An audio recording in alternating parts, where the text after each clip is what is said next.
Example 2. Jenny and Kurt, the boy she was babysitting, were playing basketball together, and her score was 30 points and his score was 20 points. Jenny wanted to make the game more fair, so she called a timeout and modified the rules a bit. Jenny explained that the rest of the game, she would get 2 points per basket, while Kurt would get 3 points per basket.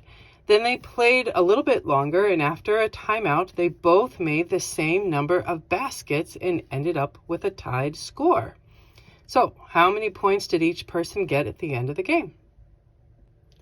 All right, let's see what kind of system of equations we have here. So we know that Jenny and Kurt are both playing basketball. And at some point, her score was 30 points. All right. And we know that his score was 20 points. Okay. So Jenny changed the rules so that she would get 2 points while Kurt would get 3 points. Okay. So now we have the information that we need in order to go ahead and write our equations. Let's see. So with Jenny, we know that her pattern of again and again is this 2 points. She's going to get 2 points, 2 points, 2 points every time she makes a basket going forth, having started this part of the game with 30 points. All right. And then there's Kurt. Good old Kurt. Wonder how old Kurt is. He's a little boy playing basketball. Okay, so Kurt is going to get 3 points again and again for every basket that he makes. So that's going to be his pattern, 3 points. And he's starting this part of the game with 20 points. Okay, let's go see what happens. So our y-intercept for Jenny is 30 points. And that is right here on my y-intercept. Okay, so using a graphing calculator, using Desmos, this is a great example of why building a table, having a table is exceptionally helpful. You'll notice the x-axis of this particular graph does not go 1, 2, 3, 4, 5. It goes 5, 10, 15, 20, and we don't know where the point of intersection is going to be, so we have to go find it. And prepping yourself with a table is mighty helpful in doing that. Okay. So we know our y-intercept was 30. Great.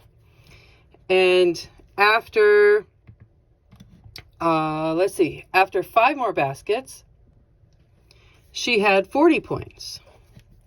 And after an additional 5 baskets, she had 50 points. And truthfully, I can keep going with this bit of, well, sure, why not? 60 points for 15 baskets, 70 points for 20 baskets. Like, this might have been a long game. We don't know. 25 baskets will get us to 80 points. 30 baskets will get us to 90 points. So you can pick any one of these rows, any one of these coordinate points, to go ahead and place your second point on your coordinate plane. It's up to you. So we went all the way to 30 baskets and 90 points, so why not? That is right here on our graph. It is placed. Let's use our straight edge to go ahead and connect our points. This might have been quite the rousing game of basketball. I don't know. I wasn't there, but it could have been. All right. So now let's talk about Kurt and all of his points. Kurt has a y-intercept at 20. So he started this part of the game with 20 points. Let's build his table. And we know that our coordinate plane still has x-axis going in increments of 5. So we're going to keep using those here as we build our own table. Okay, so when this part of the game started, he has 20 points.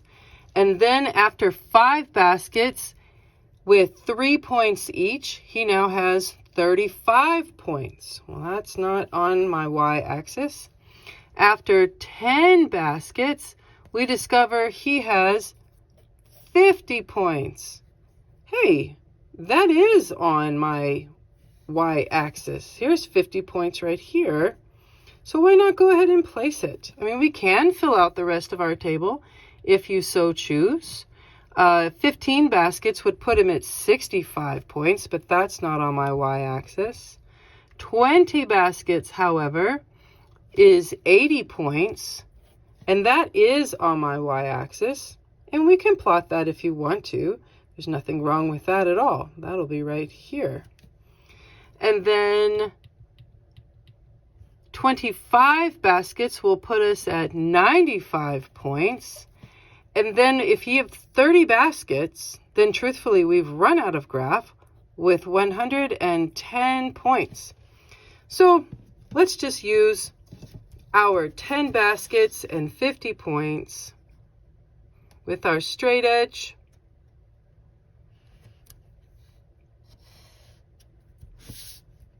And there we are.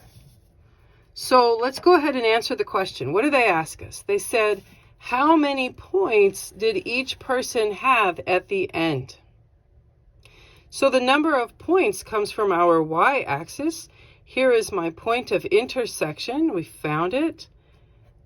And the total number of points that each person had, well, that would be 50 points.